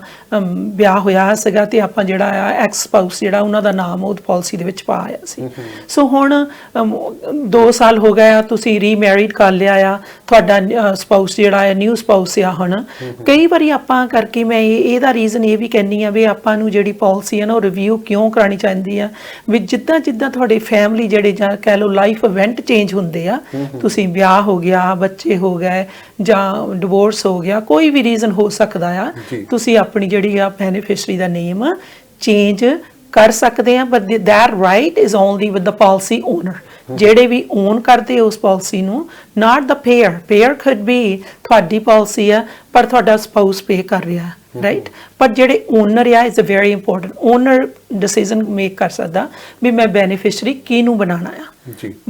ਜਿਹਨੂੰ ਮਰਜ਼ੀ ਕਰ ਸਕਦੇ ਆ, there is no issue, right, outside ਹੋ ਸਕਦਾ, family friend ਕੋਈ ਵੀ ਹੋ ਸਕਦਾ ਆ, but you have to name it. ਦੂਸਰਾ ਤੁਹਾਡਾ ਕੁਐਸਚਨ ਸੀਗਾ ਭਾਜੀ ਵੀ ਜਿੱਦਾਂ ਆਪਾਂ ਵਿਲ ਦੇ ਵਿੱਚ ਲਿਖਾ ਦਿੰਨੇ ਆ ਵੀ ਹਾਂਜੀ ਮੇਰਾ ਜਿਹੜਾ ਬੈਨੀਫਿਟ ਆ ਸਾਰਾ ਕੋਈ ਮੇਰੀ ਜਾਇਦਾਦ ਆ, ਬੈਂਕ ਅਕਾਊਂਟ ਲੈ ਲਓ ਜਾਂ ਮੇਰੀ ਪ੍ਰਾਪਰਟੀ ਆ ਜਾਂ ਮੇਰੀ ਇੰਸ਼ੋਰੈਂਸ ਆ, ਉਹ ਸਾਰੀ ਜਿਹੜੀ ਆ ਇਸ ਪਰਸਨ ਨੂੰ ਜਾਣੀ ਚਾਹੀਦੀ ਆ। ਮੈਂ ਇੱਥੇ ਬਹੁਤ ਰਿਕੁਐਸਟ ਕਰਨਾ ਚਾਹੁੰਦੀ ਹਾਂ ਸਾਰਿਆਂ ਨੂੰ, ਮੈਂ ਦੱਸਣਾ ਚਾਹੁੰਦੀ ਹਾਂ ਕਿ ਜਿਹੜਾ ਪਰਸਨ ਆਪਾਂ ਬੈਨੀਫਿਸ਼ਰੀ ਪਾਲਿਸੀ ਦੇ ਵਿੱਚ ਲਿਖਾ ਦਿੱਤਾ ਆ ਜੀ, ਉਹ ਜਿਹੜਾ ਆ ਉਹ ਵਿਲ ਨੂੰ ਓਵਰਰਾਈਡ ਕਰਦਾ ਆ। ਸੋ ਵਿਲ ਦੇ ਵਿੱਚ ਮੰਨ ਲਓ ਵੀ ਤੁਸੀਂ ਪਾਲਿਸੀ ਜਿਹੜੀ ਆ 2019 ਦੇ ਵਿੱਚ ਬਾਈ ਕੀਤੀ ਆ ਤੇ ਵਿਲ ਜਿਹੜਾ ਆ ਤੁਸੀਂ ਹੁਣ 2021 ਦੇ ਵਿੱਚ ਬਣਾਇਆ ਆ, ਤੁਸੀਂ ਉਹਦੇ ਵਿੱਚ ਕਹਿ ਦਿੱਤਾ ਵੀ ਮੇਰੀ ਸਾਰੀ ਜੋ ਵੀ ਮੇਰੀ ਜਾਇਦਾਦ ਹੈਗੀ ਆ ਉਹਦਾ ਬੈਨੀਫਿਸ਼ਰੀ ਆ ਪਰਸਨ ਆ, ਪਰ ਜਿਹੜੀ ਤੁਹਾਡੀ ਇੰਸ਼ੋਰੈਂਸ ਪਾਲਿਸੀ ਦੇ ਵਿੱਚ ਜਿਹਦਾ ਨੇਮ ਤੁਸੀਂ ਦਿੱਤਾ ਆ ਉਹਨੂੰ ਇੰਸ਼ੋਰੈਂਸ ਪਾਲਿਸੀ ਜਿਹੜੀ ਆ ਉਹ ਵਿਲ ਨੂੰ ਓਵਰਰਾਈਡ ਕਰਦੀ ਆ। ਸੋ ਕੀ ਇੱਕ ਤੋਂ ਵੱਧ ਵੀ ਬੈਨੀਫਿਸ਼ਰੀ ਬਣਾਏ ਜਾ ਸਕਦੇ? ਹਾਂਜੀ, ਬੈਨੀਫਿਸ਼ਰੀ ਇੱਕ ਤੋਂ ਵੱਧ ਬਣਾ ਸਕਦੇ ਆ ਆਪਾਂ, 3 ਲਿਖ ਸਕਦੇ ਆ, 4 ਲਿਖ ਸਕਦੇ ਆ, ਅਗਰ ਆਪਣੇ 4 ਬੱਚੇ ਆ ਕਰਕੇ। ਪਹਿਲਾਂ ਆਪਾਂ ਇਦਾਂ ਭਾਜੀ ਜਿੱਦਾਂ ਕਸਟਮ ਮੇਡ ਪਲਾਨ ਕਹਿ ਦੋ ਵੀ ਆਪਾਂ ਉਹਦੇ ਵਿੱਚ ਇਦਾਂ ਪਾ ਦਿੰਨੇ ਆ ਵੀ ਫਰਸਟ ਜਿਹੜੀ ਰਾਈਟ ਆ ਉਹ ਸਪਾਊਸ ਦੀ ਆ, ਸੋ 100% ਗੋਜ਼ ਟੂ ਦ ਸਪਾਊਸ। ਪਰ let's say you know what unfortunately ਦੋਨੋਂ ਹੀ ਜਿਹੜੇ ਪੇਰੈਂਟਸ ਸੀਗੇ ਵੀ ਹਸਬੈਂਡ ਵਾਈਫ, ਉਹਨਾਂ ਦੀ ਐਕਸੀਡੈਂਟ ਕਰਕੇ ਡੈਥ ਹੋ ਗਈ ਆ, ਸੋ ਨਾਓ ਜੇ ਤੁਸੀਂ ਕਿਸੇ ਦਾ ਨਾਂ ਹੋਰ ਨਹੀਂ ਪਾਇਆ ਇਕੱਲੇ ਸਪਾਊਸ ਦਾ ਪਾਇਆ ਸੀਗਾ, ਸੋ ਦੈਟ ਮੀਨ ਜਿਹੜੀ ਸਾਰੀ ਤੁਹਾਡੀ ਇੰਸ਼ੋਰੈਂਸ ਦੀ ਕਹਿ ਲਓ ਵੀ 5 ਲੱਖ ਦੀ ਇੰਸ਼ੋਰੈਂਸ ਕਰਾਈ ਆ ਜਾਂ ਤੁਸੀਂ 1 ਮਿਲੀਅਨ ਦੀ ਕਰਾਈ ਆ, ਉਹ ਜਿਹੜੀ ਸਾਰੀ ਪੈਸਾ ਜਿਹੜਾ ਆ ਉਹ ਐਕਚੁਅਲੀ ਸਟੇਟ ਦੇ ਵਿੱਚ ਚਲੇ ਜਾਣਾ ਆ। ਜਦੋਂ ਸਟੇਟ ਦੇ ਵਿੱਚ ਚਲੇ ਜਾਂਦਾ ਆ ਉਹਦੇ ਵਿੱਚ ਫਿਰ ਆਪਾਂ ਨੂੰ ਥੋੜਾ ਜਿਹਾ ਟੈਕਸ ਐਂਪਲੀਕੇਸ਼ਨ ਜਿਹੜੀਆਂ ਆ ਉਹ ਵੀ ਬਹੁਤ ਵੱਧ ਜਾਂਦੀਆਂ ਆ, ਉਹਦੇ ਵਿੱਚ ਟਾਈਮ ਲੱਗਦਾ ਆ, ਫਿਰ ਜਿਹੜਾ ਆਪਾਂ ਨੂੰ ਪ੍ਰੂਫ ਪੇਸ਼ ਕਰਨਾ ਪੈਂਦਾ ਵੀ ਹਾਂਜੀ ਬੈਨੀਫਿਸ਼ਰੀ ਕੌਣ ਸੀਗਾ ਇਹਦੇ ਵਿੱਚ, ਉਹਨਾਂ ਨੇ ਲਿਖਾਇਆ ਨਹੀਂ ਜਾਂ ਸਾਡੇ ਕੋਲ ਹੈਗਾ ਆ, ਉਹਨਾਂ ਨੇ ਅਪਡੇਟ ਕਰਨਾ ਭੁੱਲ ਗਏ ਜਾਂ ਇਹ ਓਲਡ ਸੀਗੀ ਡਾਕੂਮੈਂਟੇਸ਼ਨ, ਉਹਦੇ ਵਿੱਚ ਬਹੁਤ ਸਾਰੀਆਂ ਦਿੱਕਤਾਂ ਆਉਂਦੀਆਂ। ਸੋ ਮੈਂ ਇਹੀ ਕਹਿਣਾ ਚਾਹੁੰਦੀ ਹਾਂ ਕਿ ਤੁਸੀਂ ਜਿਹੜੀ ਪਾਲਿਸੀ ਆ ਉਹਨੂੰ ਪਲੀਜ਼ ਇੱਕ ਤਾਂ ਕੱਢ ਕੇ ਦੇਖੋ ਵੀ ਤੁਹਾਡੀ ਤੁਸੀਂ ਪਾਲਿਸੀ ਲਈਓ ਕਿਹੜੀ ਆ, ਉਹਦੇ ਵਿੱਚ ਕੀ ਬੈਨੀਫਿਟ ਆ, ਤੇ ਦੂਸਰਾ ਬੈਨੀਫਿਸ਼ਰੀ ਜਾਂ ਕੋਈ ਤੁਹਾਡਾ ਐਡਰੈਸ ਚੇਂਜ ਹੋ ਗਿਆ ਕਰਕੇ ਹੁਣ ਆਪਾਂ ਬਹੁਤ ਵਾਰੀ ਜਿੱਦਾਂ ਅੱਗੇ ਹੁੰਦਾ ਸੀ ਵੀ ਇੱਕ ਘਰ ਵਿੱਚ ਆਪਾਂ ਕਈ ਸਾਲ ਕੱਟ ਲੈਂਦੇ ਸੀ, ਹੁਣ market is very hard, so people are changing their homes every 3 years 5 years 2 years, that mean ਪਰ ਉਹ ਐਡਰੈਸ ਚੇਂਜ ਕਰਨਾ ਭੁੱਲ ਜਾਂਦੇ ਆ ਜੀ, and that's a very big problem I have seen. ਜਦੋਂ ਵੀ ਕੋਈ ਵੀ ਚੇਂਜ ਆਉਂਦੀ ਆ, ਤੁਹਾਡੀ ਜੌਬ ਦੀ ਚੇਂਜ ਆ, ਤੁਹਾਡੀ ਐਡਰੈਸ ਦੀ ਚੇਂਜ ਆ, ਲਾਈਫ ਇਵੈਂਟ ਦੀ ਚੇਂਜ ਆ, ਤੁਸੀਂ ਆਪਣੀ ਪਾਲਿਸੀ ਨੂੰ ਜ਼ਰੂਰ ਅਪਡੇਟ ਕਰੋ, ਆਪਣੇ ਬ੍ਰੋਕਰ ਨੂੰ ਕਾਲ ਕਰੋ, ਅਗਰ ਨਹੀਂ ਫੋਨ ਉਹ ਚੁੱਕ ਰਿਹਾ ਤੁਸੀਂ ਮੈਨੂੰ ਫੋਨ ਕਰ ਸਕਦੇ ਆ, I be glad to help you with that. So Baljeet ji ਇਹਦਾ ਤਰੀਕਾਕਾਰ ਕੀ ਹੈ ਜੇ ਆਪਾਂ ਬੈਨੀਫਿਸ਼ੀਅਰ ਚੇਂਜ ਕਰਨਾ ਹੋਵੇ, ਕਿਸ ਤਰ੍ਹਾਂ ਤੁਸੀਂ ਜਿਹੜਾ ਤੁਹਾਡਾ ਬ੍ਰੋਕਰ ਹੈਗਾ ਉਹਨੂੰ ਕਾਲ ਕੀਤੀ ਜਾਵੇ ਜਾਂ ਐਨੀ ਬ੍ਰੋਕਰ ਕਰ ਸਕਦਾ, ਜਾਂ ਪਾਲਿਸੀ ਕਿਸ ਤਰ੍ਹਾਂ ਵਰਕ ਕਰਦੀ ਹੈ, ਕੋਈ ਪੇਪਰ ਸਬਮਿਟ ਕਰਨੇ ਪੈਂਦੇ ਆ ਜਾਂ ਕਿਵੇਂ ਸਾਰਾ ਇਹ ਹੈਗਾ? ਮੋਸਟਲੀ ਜਿਹੜੀਆਂ ਮੇਰੇ ਖਿਆਲ ਏਜੰਸੀਜ਼ ਹੈਗੀਆਂ, ਕੰਪਨੀਜ਼ ਹੈਗੀਆਂ, ਰੂਲ ਉਹਨਾਂ ਦਾ ਸੇਮ ਹੀ ਹੋਊਗਾ। ਹਾਂਜੀ, ਰੂਲ ਇਜ਼ ਅ ਸੇਮ, ਪਰ ਮੈਂ ਇੱਥੇ ਰეკਮੈਂਡ ਕਰਨਾ ਚਾਹੁੰਦੀ ਹਾਂ ਜੀ ਵੀ ਜਿੱਦਾਂ ਆਪਾਂ ਡਾਕਟਰ ਦੇ ਜਾਂਦੇ ਹਾਂ, ਆਪਾਂ ਇੱਕ ਡਾਕਟਰ ਰੱਖਿਆ ਕਰਕੇ ਆਪਾਂ ਕੀ ਚਾਹੁੰਦੇ ਹਾਂ ਵੀ ਸਾਡੀ ਜਿਹੜੀ ਹੈਲਥ ਹਿਸਟਰੀ ਆ ਇਹਨਾਂ ਦੇ ਕੋਲ ਸਾਰੀ ਸਾਡੀ ਹੈਲਥ ਹਿਸਟਰੀ ਪਈ ਆ, ਰਾਈਟ। ਸੋ ਜਦੋਂ ਵੀ ਮੈਂ ਹੁਣ ਜਾਣਾ ਹੈ ਕੋਈ ਮੈਨੂੰ ਨਵਾਂ ਇਸ਼ੂ ਆਉਂਦਾ ਆ, ਸੋ ਉਹਨਾਂ ਨੇ ਆਲਰੇਡੀ ਉਹਨਾਂ ਕੋਲ ਸੋਲੂਸ਼ਨ ਹੁੰਦਾ ਹੈ ਡਾਕਟਰ ਕੋ, because he knows my history, right. So ਇਵੇਂ ਤੁਹਾਡਾ ਫਾਈਨੈਂਸ਼ੀਅਲ ਐਡਵਾਈਜ਼ਰ ਕਹਿ ਲਓ ਜਾਂ ਬ੍ਰੋਕਰ ਕਹਿ ਲਓ, ਇਵੇਂ ਹੀ ਆ, ਤੁਸੀਂ ਆਪਣੇ ਬ੍ਰੋਕਰ ਨੂੰ ਹੀ ਫੋਨ ਕਰੋ। ਹਾਂ, ਜੇ ਅਗਰ ਉਹ ਫੋਨ ਨਹੀਂ ਚੁੱਕ ਰਹੇ ਹੈਗੇ ਜਾਂ ਤੁਹਾਨੂੰ ਇਦਾਂ ਪਤਾ ਲੱਗ ਗਿਆ ਵੀ ਉਹਨਾਂ ਦਾ ਝੁਕਾਅ ਜਿਹੜਾ ਹੈ ਜੌਬ ਛੱਡ ਗਏ ਆ ਜਾਂ ਤੁਹਾਨੂੰ ਉਹ ਟਾਈਮ ਨਹੀਂ ਦੇ ਰਹੇ ਹੈਗੇ, ਤੁਹਾਡਾ ਇਹ ਐਕਸਪੀਰੀਅੰਸ ਹੋਇਆ, ਦੈਨ ਤੁਸੀਂ ਮੈਨੂੰ ਫੋਨ ਕਰ ਸਕਦੇ ਆ, ਰਾਈਟ। ਕਰਕੇ ਜਦੋਂ ਆਪਾਂ ਨਵਾਂ ਬ੍ਰੋਕਰ ਟੋਲਦੇ ਆ ਤਾਂ ਆਪਾਂ ਨਵੇਂ ਸਿਰਿਓਂ ਹੀ ਜਿਹੜੀ ਆ ਸਾਰੀ ਤੁਹਾਡੀ ਜਿਹੜੀ ਆ ਲਾਈਫ ਹਿਸਟਰੀ ਕਹਿ ਲਓ, because financial planning is very very important, right. Financial planning ਲਈ ਆਪਾਂ ਇੰਨਾ ਹਾਰਡ ਕੰਮ ਕਰਦੇ ਆ, ਬਿਲਕੁਲ, ਰਾਈਟ, ਯਾ। ਸੋ ਬਲਜੀਤ ਜੀ ਇੱਕ ਮੇਰਾ ਲਾਸਟ ਤੇ ਕੁਐਸਚਨ ਹੈਗਾ ਕਿ ਫਾਰ ਐਗਜ਼ਾਮਪਲ ਕਈ ਵਾਰੀ ਜਦੋਂ ਆਪਾਂ ਬੈਨੀਫਿਸ਼ੀਅਰੀ ਜਿਹੜਾ ਹਸਬੈਂਡ ਆ ਵਾਈਫ ਨੂੰ ਚੁਣ ਲੈਂਦਾ, ਤਾਂ ਜਿਹੜੀ ਵਾਈਫ ਆ ਉਹ ਹਸਬੈਂਡ ਨੂੰ ਚੁਣ ਲੈਂਦੀ ਹੈ। ਹਾਂਜੀ। ਸੋ ਇਸ ਤਰ੍ਹਾਂ ਆਪਾਂ ਇੱਕ ਦੂਜੇ ਦੇ ਬੈਨੀਫਿਸ਼ੀਅਰ ਬਣ ਜਾਂਦੇ ਆ। ਔਰ ਕਈ ਵਾਰੀ ਬਹੁਤ ਸਾਰੇ ਹੈਪਨ ਇਸ ਤਰ੍ਹਾਂ ਹੋਏ ਆ ਕਿ ਐਕਸੀਡੈਂਟ ਹੋਇਆ, ਹਸਬੈਂਡ ਵਾਈਫ ਦੋਨੇ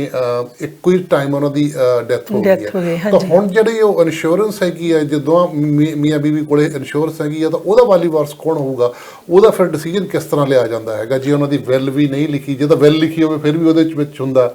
ਕਿ ਸਾਡਾ ਇਸ ਤੋਂ ਗਾਂਹ ਜਿਹੜੇ ਵਾਲੀ ਵਾਰਸ ਇਹ ਨੇ, ਇਹਨਾਂ ਨੂੰ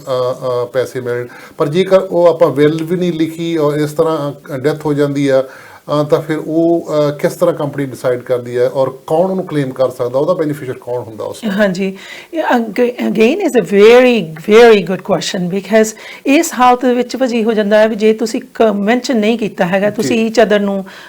ਬੈਨੀਫਿਸ਼ਰੀ ਬਣਾਇਆ ਸੀਗਾ ਪਾਲਿਸੀ ਤੇ, ਸੋ ਆਟੋਮੈਟਿਕਲੀ ਜਿਹੜੀ ਡੀਫਾਲਟ ਆ ਆਪਣੀ ਜਿੱਦਾਂ ਗਵਰਨਮੈਂਟ ਇਹਦੇ ਵਿੱਚ ਇਨਵੋਲਵ ਹੋ ਜਾਂਦੀ ਆ। ਸੋ ਇਹ ਜਿਹੜੀ ਸਾਰੀ ਜਾਇਦਾਦ ਆ ਕਹਿ ਲਓ ਵੀ ਇਨਕਲੂਡਿੰਗ ਇੰਸ਼ੋਰੈਂਸ ਪਾਲਿਸੀ, ਚਾਹੇ ਤੁਹਾਡਾ ਵਿਲ ਵੀ ਬਣਿਆ ਸੀਗਾ, ਵਿਲ ਦੇ ਵਿੱਚ ਤੁਸੀਂ ਮੈਂਸ਼ਨ ਨਹੀਂ ਕੀਤਾ ਇੰਸ਼ੋਰੈਂਸ ਬਾਰੇ, right? So it's going to go through the estate planning, estate ਦੇ ਵਿੱਚ ਚਲੇ ਜਾਣਾ ਆ, ਉਹਦੇ ਵਿੱਚ ਫਿਰ ਆਪਣੀ ਟੈਕਸ ਕਹਿ ਲਓ ਐਂਪਲੀਕੇਸ਼ਨ ਉਹ ਵੀ ਹੋ ਜਾਂਦੀ ਆ। ਇੱਕ ਉਹਦੇ ਵਿੱਚ ਟਾਈਮ ਦਾ ਜਿਹੜਾ ਆ ਭਾਜੀ ਉਹ ਬਹੁਤ ਚੱਕਰ ਬਣ ਜਾਂਦਾ ਹੈ, ਟਾਈਮ ਬਹੁਤ ਲੱਗਦਾ ਆ estate ਨੂੰ ਸੈਟਲ ਹੋਣ ਦੇ ਵਿੱਚ, ਰਾਈਟ? ਸੋ ਇਹਦੇ ਵਿੱਚ ਇੱਕ ਆਪਣੀ ਪ੍ਰਾਈਵੇਟ ਫੀ ਆ ਜਾਂਦੀ ਆ ਕਰਕੇ, ਜਿੱਦਾਂ ਹੁਣ ਜਿਹੜਾ ਜੇ ਆਪਾਂ ਲਿਖ ਦਿੰਦੇ ਉਹਦੇ ਵਿੱਚ ਵੀ ਹਾਂਜੀ ਅਸੀਂ ਈਚ ਅਦਰ ਆ ਪਹਿਲਾਂ, ਅਗਰ ਸਾਨੂੰ ਕੁਝ ਹੋ ਜਾਂਦਾ ਆ, ਪ੍ਰਾਇਮਰੀ ਅਸੀਂ ਬੈਨੀਫਿਸ਼ਰੀ ਆ, ਪਰ ਉਸ ਤੋਂ ਬਾਅਦ ਵਿੱਚ ਸਾਡੇ ਬੱਚੇ ਆ ਜਾਂ ਉਸ ਤੋਂ ਬਾਅਦ ਵਿੱਚ ਸਾਡੇ ਪੇਰੈਂਟਸ ਆ ਕਹਿ ਲਓ, ਬ੍ਰਦਰ ਸਿਸਟਰ ਆ, ਜਿਹਦਾ ਵੀ ਤੁਸੀਂ ਨੇਮ ਮੈਂਸ਼ਨ ਕੀਤਾ, ਹਾਂਜੀ ਕੋਈ ਵੀ ਨਾਮ ਦਿੱਤਾ ਜਾ ਸਕਦਾ, ਉਹਦੇ ਵਿੱਚ ਫਿਰ ਆਪਾਂ ਨੂੰ ਬੈਨੀਫਿਟ ਭਾਜੀ ਇਹ ਹੋ ਜਾਂਦਾ ਆ ਵੀ ਇੱਕ ਤਾਂ ਆਪਾਂ ਜਿਹੜਾ ਵੀ ਬੈਨੀਫਿਸ਼ਰੀ ਆ ਉਹਨੂੰ ਜਿਹੜਾ ਪੈਸਾ ਮਿਲਣਾ ਆ, it's going to be without any tax, because ਜਿਹੜੀ ਇੰਸ਼ੋਰੈਂਸ ਦੀ ਬੈਨੀਫਿਸ਼ਰੀ ਆ ਪਲਾਨ ਦਾ, ਇਸ ਮਨੀ ਜਿਹੜੀ ਆ ਉਹ ਕੰਪਨੀ ਵੱਲੋਂ ਦਿੱਤੀ ਜਾਂਦੀ ਆ, ਉਹਦੇ ਵਿੱਚ ਕੋਈ ਟੈਕਸ ਨਹੀਂ ਦਿੱਤਾ ਜਾਂਦਾ ਹੈਗਾ। So that's a big thing, because ਅਗਰ ਉਹ ਸਟੇਟ ਦੇ ਵਿੱਚ ਚਲੇ ਗਿਆ, ਬਾਕੀ ਜਿੱਦਾਂ ਤੁਸੀਂ ਕਹਿ ਲਓ ਵੀ ਤੁਹਾਡਾ ਘਰ ਆ ਜਾਂ ਤੁਹਾਡਾ ਬੈਂਕ ਅਕਾਊਂਟ ਆ, ਹੁਣ ਸਾਰਾ ਮਿਲਾ ਕੇ ਕਹਿ ਲਓ ਵੀ $1 ਮਿਲੀਅਨ ਦੇ ਲਾਗੇ ਚਲੇ ਗਿਆ ਆ, ਹੁਣ $1 ਮਿਲੀਅਨ ਦੇ ਲਾਗੇ ਜਿਹੜੀ ਪ੍ਰਾਈਵੇਟ ਫੀ ਆ ਪਹਿਲਾਂ ਤਾਂ ਉਹ ਭਾਜੀ 4 ਤੋਂ 5% ਉਹ ਹੋ ਜਾਣੀ ਆ। ਦੂਸਰਾ ਉਹਨਾਂ ਦਾ ਜਿਹੜਾ ਐਗਜ਼ੈਕਟਿਵ ਹੈਗਾ ਆ ਜਾਂ ਜਿਹੜਾ ਆਪਣਾ ਲੋਇਰ ਆ, ਉਹ ਸਟੇਟ ਨੂੰ ਲੁੱਕ ਆਫਟਰ ਕਰ ਰਿਹਾ, ਉਹਨਾਂ ਨੇ ਆਪਣੀ ਫੀ ਪਾ ਦੇਣੀ ਆ। ਤੀਸਰਾ ਉਹਦੇ ਵਿੱਚ ਅਕਾਊਂਟਿੰਗ ਫੀ ਪੈ ਜਾਣੀ ਆ। ਸੋ ਜਦੋਂ ਕੰਪਨੀ ਜਿਹੜੇ ਕਹਿ ਲਓ ਵੀ ਤੁਹਾਡੇ ਜਿਹੜੇ ਲਵ ਵਨਸ ਆ, ਜਿਨ੍ਹਾਂ ਲਈ ਤੁਸੀਂ ਪੈਸਾ ਇਹ ਛੱਡਣਾ ਚਾਹੁੰਦੇ ਸੀਗੇ ਪਰ ਤੁਹਾਨੂੰ ਟਾਈਮ ਨਹੀਂ ਮਿਲਿਆ ਜਾਂ ਤੁਹਾਨੂੰ ਬ੍ਰੋਕਰ ਨੇ ਗੁੱਡ ਐਡਵਾਈਸ ਨਹੀਂ ਦਿੱਤੀ ਹੈਗੀ, ਉਹਦਾ ਜਿਹੜੀ ਐਂਪਲੀਕੇਸ਼ਨ ਆ ਉਹ ਬਹੁਤ ਥੋੜੀ ਐਕਸਪੈਂਸਿਵ ਹੋ ਜਾਂਦੀ ਫੈਮਿਲੀ ਵਾਸਤੇ, ਕਿਉਂਕਿ you going to end up paying 10 to 15% ਜਦੋਂ ਸਾਰਾ ਕੁਝ ਸੈਟਲ ਹੋ ਗਿਆ। ਤੇ ਟਾਈਮ ਜਿਹੜਾ ਆ ਉਹ 2 ਤੋਂ 3 ਸਾਲ 4 ਸਾਲ ਉਹ ਵੱਖਰਾ ਟਾਈਮ ਲੱਗਣਾ ਹੈ, ਕਰਕੇ ਹੁਣ ਗਵਰਨਮੈਂਟ ਇਨਵੋਲਵ ਹੋ ਗਈ ਹੈ ਜੀ। ਸੋ ਮੇਰੇ ਹਿਸਾਬ ਦੇ ਨਾਲ ਜਦੋਂ ਆਪਾਂ ਐਂਡ ਤੱਕ ਪਹੁੰਚੇ ਤਾਂ ਮੈਂ ਇੱਕ ਚੀਜ਼ ਇਹ ਵੀ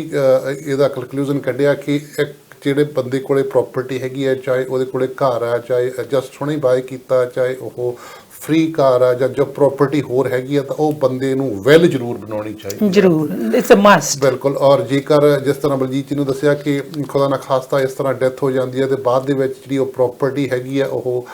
ਕਈ ਵਾਰੀ ਜਿਹੜੀ ਜਿਵੇਂ ਕਿ ਆਪਾਂ ਗਵਰਨਮੈਂਟ ਨੂੰ ਟੇਕ ਓਵਰ ਕਰਨੀ ਪੈਂਦੀ ਹੈ, ਤੇ ਫਿਰ ਉਹਦੇ ਗਾਂਹ ਜਿਹੜੀ ਹੈਗੀ ਆ ਉਹ ਆਪਾਂ ਨੂੰ ਕੋਰਟ ਫੀਸਿਸ ਤੇ ਜਿਵੇਂ ਇਹਨਾਂ ਨੇ ਕਿਹਾ ਵੀ ਉਹ ਸਰਕਾਰ ਆਪਦੀਆਂ ਫੀਸਿਸ ਉਹ ਵਿੱਚ ਪੈ ਜਾਂਦੀਆਂ, ਤੇ ਜਿਹੜੀ ਬਹੁਤ ਵੱਡਾ ਹਿੱਸਾ ਜਿਹੜਾ ਉਹ ਇਸ ਤਰ੍ਹਾਂ ਵੇਸਟੇਜ ਚਲਾ ਜਾਂਦਾ। ਸੋ ਸਾਡੀ ਗੁਜ਼ਾਰਿਸ਼ ਇਹ ਹੈ ਕਿ ਜਿੰਨੇ ਵੀ ਸਾਨੂੰ ਇਸ ਵੇਲੇ ਸੁਣ ਰਹੇ, ਜਿਨ੍ਹਾਂ ਕੋਲੇ ਪ੍ਰਾਪਰਟੀ ਆ, ਉਹ ਵੈਲ ਜ਼ਰੂਰ ਆਪਦੀ ਬਣਾਉਣ ਕਿ ਸਾਡੀ ਮੌਤ ਤੋਂ ਬਾਅਦ ਜਾਂ ਸਾਡੇ ਜਦੋਂ ਅਸੀਂ ਨਹੀਂ ਰਹੇ ਇਸ ਦੁਨੀਆ 'ਤੇ ਤਾਂ ਕੌਣ ਉਸ ਪ੍ਰਾਪਰਟੀ ਦਾ ਜ਼ਿੰਮੇਵਾਰ ਹੋਊਗਾ। ਉਹਦੇ ਨਾਲ ਕੀ ਆ ਕਿ ਜਿਹੜਾ ਹੈਗਾ ਵਾਧੂ ਖਰਚਾ ਤੇ ਜਿਹੜੀ ਖੱਜਲ ਖੁਆਰੀ, ਜਿਸ ਤਰ੍ਹਾਂ ਤੁਸੀਂ ਕਿਹਾ ਕਿ 4 ਤੋਂ 5 ਸਾਲ ਲੱਗ ਜਾਂਦੇ ਆ ਜਿਹੜੇ ਹੈਗੇ ਆ, ਉਹ ਤੁਹਾਡੇ ਲਵਡ ਵਨ ਨੂੰ ਨਾ ਉਹ ਉਸ ਮੁਸ਼ਕਲ ਦੌਰ ਦੇ ਵਿੱਚ ਦੀ ਲੰਘਣਾ ਪਵੇ। ਸੋ ਬਲਜੀਤ ਜੀ ਜਿਹੜੀ ਆਪਾਂ ਵਿਲ ਬਣਾਉਣ ਦੀ ਵੀ ਆਪਾਂ ਜਾਣਕਾਰੀ ਅਗਲੇ ਪ੍ਰੋਗਰਾਮਾਂ ਵਿੱਚ ਦੇਵਾਂਗੇ। ਸੋ ਸ਼ਾਰਟ ਵਿੱਚ ਦੱਸੋ ਕਿ ਵਿਲ ਕਿਵੇਂ ਬਣਾਈ ਜਾ ਸਕਦੀ ਹੈ? ਹਾਂਜੀ, ਇਹਦੇ ਵਿੱਚ ਭਾਜੀ before I mention about the will ਮੈਂ ਇਹ ਮੈਂਸ਼ਨ ਜ਼ਰੂਰ ਕਰਨਾ ਚਾਹੁੰਦੀ ਹਾਂ ਵੀ ਸਮ ਟਾਈਮ ਕਰਕੇ ਆਪਾਂ ਹਮੇਸ਼ਾ ਰეკਮੈਂਡ ਕਰਦੇ ਹਾਂ ਵੀ ਇੰਸ਼ੋਰੈਂਸ ਜਦ ਤੁਸੀਂ ਲੈਣੀ ਆ ਤੁਸੀਂ ਯੰਗ ਏਜ ਤੇ ਲੈ ਲਓ ਇੰਸ਼ੋਰੈਂਸ ਕਰਕੇ ਉਦੋਂ ਤੁਸੀਂ ਹੈਲਥੀ ਹੋ ਤੁਹਾਡਾ ਜਿਹੜਾ ਪ੍ਰੀਮੀਅਮ ਆ ਉਹ ਘੱਟ ਆ ਸੋ ਹੁਣ ਨੈਚੁਰਲੀ ਅਗਰ ਆਪਾਂ ਯੰਗ ਏਜ ਤੇ ਲੈਨੇ ਆ ਆਪਣੇ ਕੋ ਆਪਣੇ ਬੱਚੇ ਵੀ ਯੰਗ ਆ ਉਸ ਟਾਈਮ ਤੇ ਰਾਈਟ ਹੁਣ ਜਦੋਂ ਆਪਾਂ ਈਚ ਅਦਰ ਨੂੰ ਸਪਾਊਸ ਨੂੰ ਬੈਨੀਫੀਸ਼ੀਅਰੀ ਬਣਾ ਦਿੱਤਾ ਆ ਪਰ ਆਪਾਂ ਉਹਦੇ ਵਿੱਚ ਕਹਿੰਦੇ ਆ ਵੀ ਪ੍ਰਾਇਮਰੀ ਤੁਸੀਂ ਆ ਈਚ ਅਦਰ ਹੋ ਗਏ ਆ ਸੈਕੰਡਰੀ ਜਿਹੜੇ ਆ ਉਹ ਬੱਚਿਆਂ ਨੂੰ ਜ਼ਰੂਰ ਐਜ਼ ਅ ਬੈਕਅਪ ਜਿਹੜੇ ਆ ਬੱਚਿਆਂ ਨੂੰ ਬੈਨੀਫੀਸ਼ੀਅਰੀ ਬਣਾ ਦਿਓ ਹੁਣ ਉਹਦੀ ਪ੍ਰੋਬਲਮ ਇਹ ਆ ਵੀ ਆਪਣੇ ਬੱਚੇ ਜਿਹੜੇ ਆ ਦੇ ਆਰ ਅੰਡਰ 18 ਕਰਕੇ 18 ਜਿਹੜੀ ਆ ਇੱਥੇ ਆਪਣੇ ਅੰਟਾਰੀਓ ਦੇ ਵਿੱਚ that's the legal age right as for as the insurance is concern ਸੋ ਆਪਾਂ ਕਹਿੰਦੇ ਆ ਇਹਦੇ ਵਿੱਚ ਜ਼ਰੂਰ ਤੁਸੀਂ ਜੇ ਤੁਹਾਡੇ ਬੱਚੇ ਛੋਟੇ ਆ ਮਾਈਨਰ ਆ ਤਾਂ ਆਪਾਂ ਜਿਹੜੇ ਆਪਣੇ ਬ੍ਰਦਰ ਸਿਸਟਰ ਜਿਸ ਪਰਸਨ ਤੇ ਤੁਸੀਂ ਟਰਸਟ ਕਰਦੇ ਆ ਕਹਿੰਦੇ ਵੀ ਇਹ ਪਰਸਨ ਜਿਹੜਾ ਆ ਅਗਰ ਮੇਰੇ ਜਾਣ ਤੋਂ ਬਾਅਦ ਵਿੱਚ ਇਹ ਪਰਸਨ ਜਿਹੜਾ ਮੇਰੇ ਬੱਚਿਆਂ ਦੀ ਲੁੱਕ ਆਫਟਰ ਕਰ ਸਕਦਾ ਆ ਜਿੰਨਾ ਚੱਕਰ ਉਹ 18 ਸਾਲ ਦੀ ਏਜ ਤੱਕ ਨਹੀਂ ਜਾਂਦੇ ਹੈਗੇ ਰਾਈਟ ਸੋ ਜਿਹੜਾ ਪੈਸਾ ਆ ਵੀ ਉਹਦਾ ਜਿਹੜਾ ਕੰਟਰੋਲ ਆ ਉਹ ਪ੍ਰੋਪਰਲੀ ਯੂਜ਼ ਕਰ ਸਕਦਾ ਆ so not only trust person but also good with the money right because ਦੋਨੋਂ ਚੀਜ਼ਾਂ ਹੋਣੀਆਂ ਜ਼ਰੂਰੀ ਚਾਹੀਦੀਆਂ ਰਾਈਟ ਹੁਣ ਆਪਣਾ ਕੁਐਸਚਨ ਸੀਗਾ ਵੀ ਬਿੱਲ ਜਿਹੜਾ ਆ ਉਹ ਕਿਵੇਂ ਬਣਾਇਆ ਜਾਵੇ ਰਾਈਟ ਸੋ ਬਿੱਲ ਜਿਹੜਾ ਆ ਜੀ ਵੀ ਤੁਸੀਂ ਜਨਰਲ ਤੌਰ ਤੇ ਜਿੱਦਾਂ ਹੁਣ ਆਪਣੇ ਕੋਈ ਵੀ ਇਹਦੇ ਵਿੱਚ ਹੈਲਪ ਤੁਹਾਨੂੰ ਐਕਚੁਅਲੀ ਲਾ ਫਰਮ ਦਾ ਲਾਇਰ ਦੀ ਲੈਣੀ ਪੈਣੀ ਆ because I don't specialize in wills I look after ਜਾਣਕਾਰੀ ਵਾਸਤੇ ਕਿ ਜਿਹੜਾ ਲਾਇਰ ਤੱਕ ਤੁਹਾਨੂੰ ਜਾਣਾ ਪਵੇਗਾ ਔਰ ਬੜੀ ਮਾਈਨਰ ਜੀ ਥੋੜੀ ਜੀ ਫੀਸ ਚਾਰਜ ਕਰਦੇ ਹੋ ਔਰ ਜੋ ਤੁਸੀਂ ਚਾਹੁੰਦੇ ਐਕਚੁਅਲੀ ਉਹ ਤੁਹਾਡਾ ਹਲਫੀਆ ਬਿਆਨ ਹੁੰਦਾ ਉਹਨੂੰ ਲਿਖ ਕੇ ਤੇ ਤੁਸੀਂ ਆਪਦਾ ਸਾਈਨ ਕਰਕੇ ਤੇ ਉਹ ਵੈਲ ਤਿਆਰ ਹੋ ਜਾਂਦੀ ਹੈ ਜੋ ਵੀ ਉਹਦੇ ਵਿੱਚ ਹੋਰ ਜਿਹੜੀਆਂ ਹੈਗੀਆਂ ਆਪਾਂ ਕਿਸੇ ਦਿਨ ਲਾਇਰ ਸੱਦ ਕੇ ਉਹਨਾਂ ਨਾਲ ਵੀ ਗੱਲਬਾਤ ਕਰ ਲਵਾਂਗੇ ਵੀ ਕਿਸ ਤਰ੍ਹਾਂ ਹਾਂਜੀ ਅਗਰ ਤੁਸੀਂ ਪੈਸੇ ਇਦਾਂ ਭਾਜੀ ਨਹੀਂ ਲਾਣੇ ਚਾਹੁੰਦੇ ਹੈਗੇ ਵੀ ਕਹਿੰਦੇ ਆ ਵੀ ਓਕੇ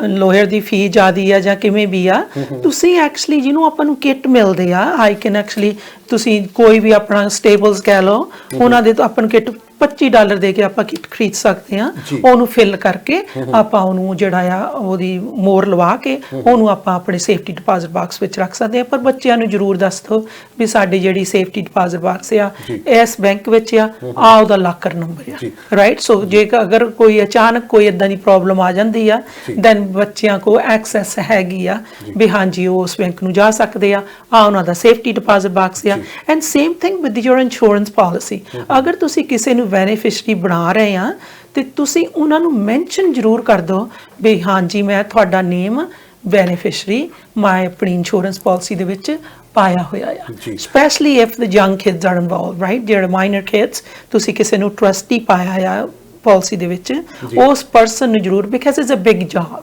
ਤੁਸੀਂ ਮੇਕ ਸ਼ੋਰ ਉਹਨਾਂ ਨੂੰ ਅਵੇਅਰਨੈਸ ਦੇਣੀ ਚਾਹੁੰਦੇ ਆ ਵੀ ਅਗਰ ਸਾਨੂੰ ਕੁਝ ਹੋ ਜਾਂਦਾ ਆ you are going to look after the whole thing ਜੀ ਬਿਲਕੁਲ ਜੀ ਜੇਕਰ ਤੁਹਾਨੂੰ ਬਲਜੀਤ ਢੀਂਡਸਾ ਜੀ ਨਾਲ ਕੋਈ ਵੀ ਤੁਸੀਂ ਗੱਲਬਾਤ ਕਰਨੀ ਚਾਹ ਰਹੇ ਹੋ ਤਾਂ ਨੰਬਰ ਸਕਰੀਨ ਤੇ ਆ ਰਹੇ ਨੇ 416-871-4848 ਤੇ ਕਾਲ ਕੀਤੀ ਜਾ ਸਕਦੀ ਹੈ WhatsApp ਮੈਸੇਜ ਛੱਡਿਆ ਜਾ ਸਕਦਾ ਵੌਇਸ ਮੈਸੇਜ ਛੱਡਿਆ ਜਾ ਸਕਦਾ ਔਰ ਇਹਨਾਂ ਦੀ ਈਮੇਲ ਢੀਂਡਸਾ